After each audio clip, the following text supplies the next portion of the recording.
Assalamualaikum warahmatullahi wabarakatuh dan salam sejahtera untuk kita semua.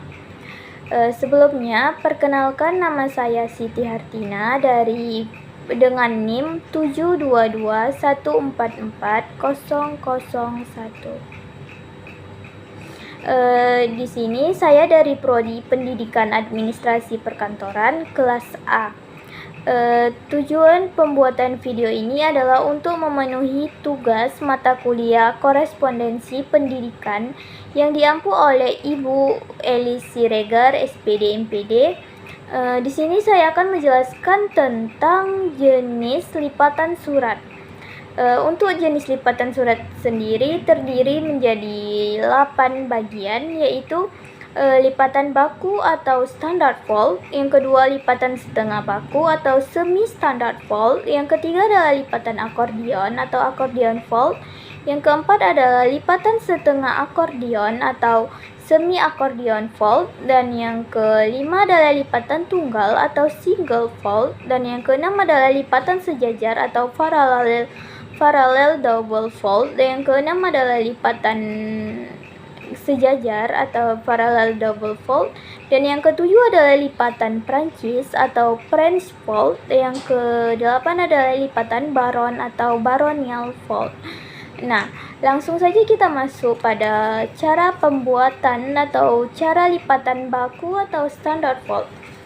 Yang pertama adalah langsung saja kita siapkan surat atau kertas untuk jadi bahan percobaan untuk membuat lipatan pada surat. Di sini saya mengambil satu contoh surat yang dimana surat ini sudah tertera kepala suratnya agar mudah untuk kita pahami dalam membuat lipatan surat.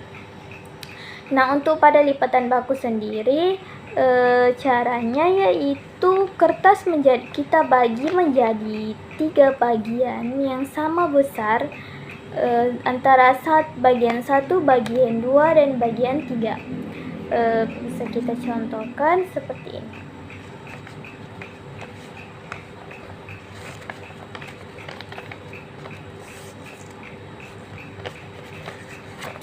Kita ambil satu kertas, lalu kita bagian menjadi 3 bagian yang sama besar. Bisa dibilang seperti ini. Nah, jika kita membuka, maka akan langsung nampak kepala suratnya. Inilah untuk lipatan baku.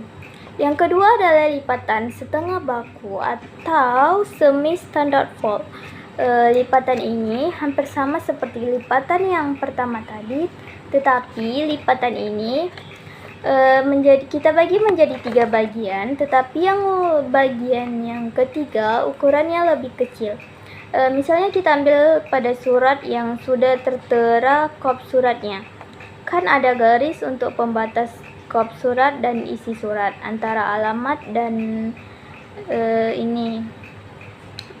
antara kop surat dan alamat pengirim. Nah, pada garis itu kita beri ini lipatan untuk mengasih jarak antara bagian 1, bagian 2, dan bagian 3.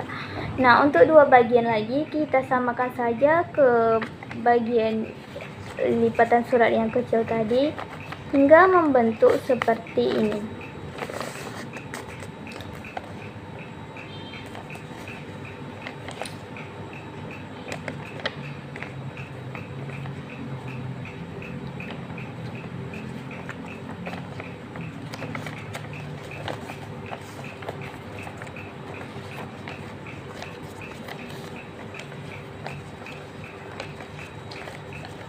Nah, ketika kita membuka surat, maka akan nampak langsung kepala suratnya dan dilanjutkan dengan isi dan penutup surat.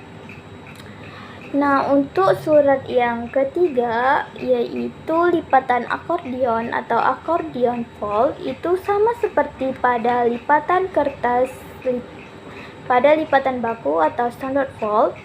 Yang menjadi perbedaannya yaitu sama-sama dibagi menjadi 3 bagian. Bagian 1, bagian 2, dan bagian 3.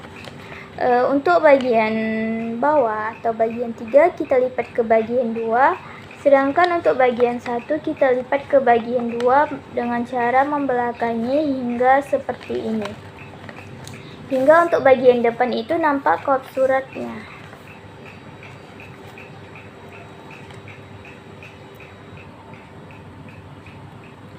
Nah, untuk selanjutnya adalah lipatan tunggal, yaitu lipatan yang paling mudah antara semua lipatan, di mana ini adalah contoh surat yang kita ambil. Untuk lipatan tunggal ini kita hanya memerlukan 2 lipatan, yaitu kita hanya menyamakan antara ujung surat atau kop surat dan ujung surat bawah. Langsung saja kita samakan.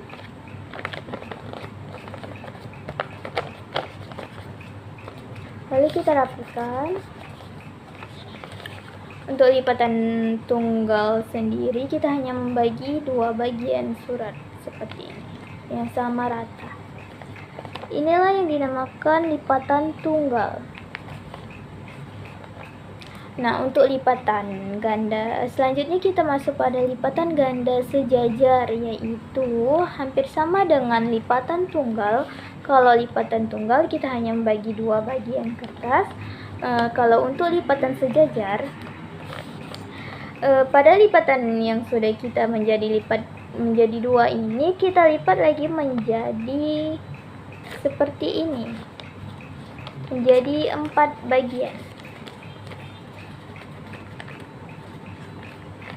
Lalu kita rapikan hingga membentuk seperti ini.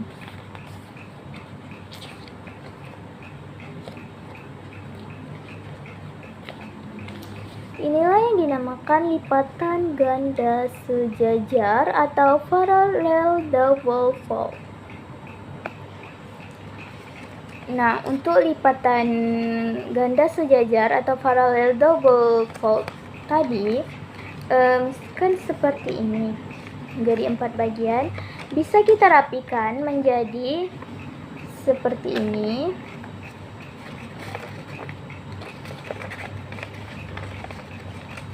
Agar kop surat tetap nampak di depan. Bisa kita rapikan menjadi lipatan seperti ini sehingga kop suratnya nampak di depan. Selanjutnya kita akan membahas lipatan setengah akordion atau semi akordion fold. Nah, untuk lipatan ini hampir sama dengan lipatan akordion atau akordion fold. Yang menjadi pembedanya yaitu langsung saja. Pertama kita ambil kertas atau surat yang kita jadikan contoh. Lalu kita ambil bawah surat hingga menutupi isi surat, atau bisa dibilang sampai pembatas antara kop dan isi surat,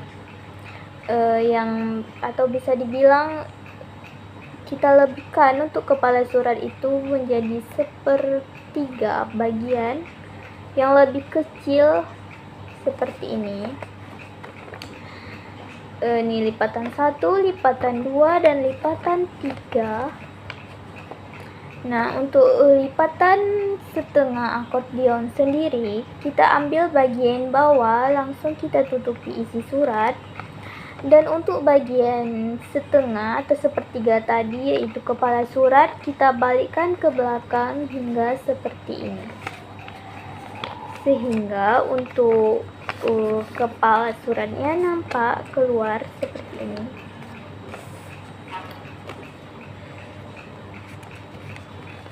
Inilah yang dinamakan lipatan setengah akordion atau semi akordion fold. Nah, selanjutnya kita masuk pada pembahasan lipatan Prancis atau French fold. Lipatan ini hampir sama seperti lipatan tunggal, yaitu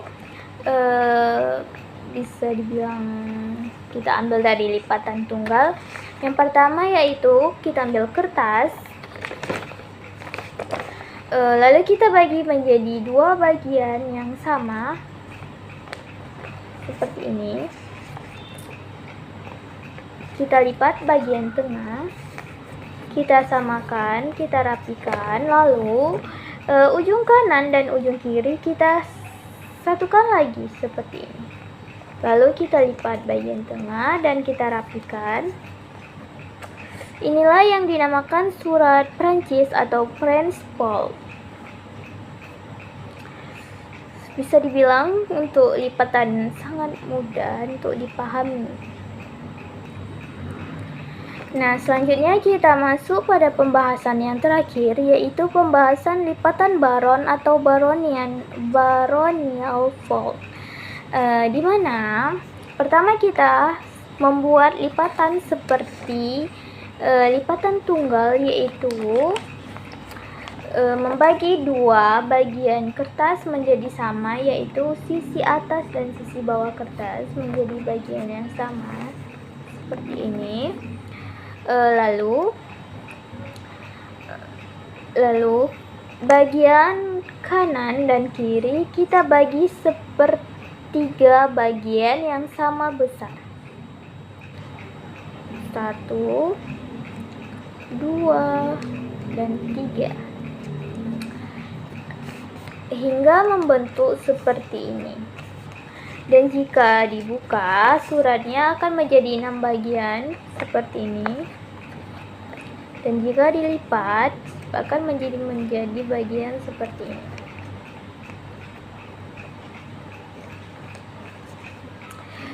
Untuk jenis lipatan sendiri sangat mudah untuk dipahami dan dipelajari. Demikianlah yang dapat saya jelaskan. Semoga bermanfaat bagi saya dan bagi teman-teman lainnya. Mungkin dari saya banyak kekurangan, saya mohon maaf, dan saya akhiri dengan wabillahi taufiq wal hidayah. Wassalamualaikum warahmatullahi wabarakatuh, dan salam sejahtera untuk kita semua.